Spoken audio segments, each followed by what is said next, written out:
One common issue in Crow's Nest is having a part or a color that's duplicated, that's in here twice.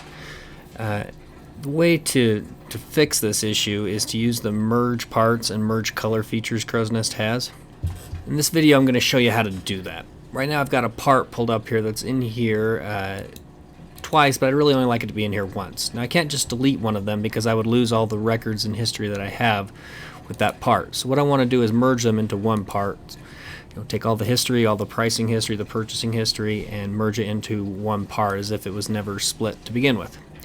Okay, so what I'm going to do is I'm going to click Merge Parts, and then I'm going to get this little prompt.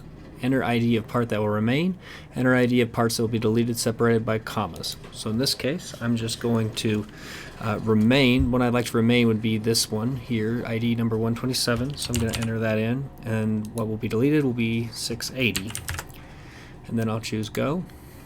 I'm going to get this little confirmation page. It's going to give me a preview of what's going to be happening. I won't be able to undo this, so double check the information, make sure it's doing what you want, and then click Yes. Then you'll get the merge complete message. Click OK on that. We can close out of the merge parts box. If I refresh the screen, I've only got one in here now.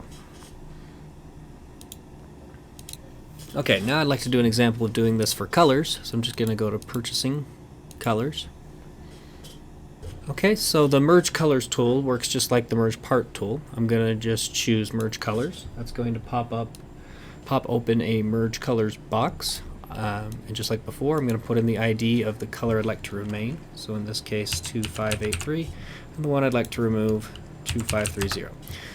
Now in both these examples, I've only merged one item into another item. You actually could take multiple and merge them into one. So if I had 3 or 4 duplicates, I could just separate them with commas here and merge them into one.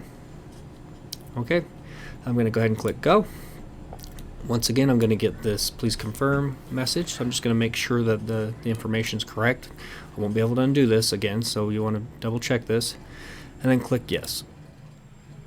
We'll get this merge complete message, and then go ahead and close Merge Colors, and then if I refresh, I should only have one frosty white.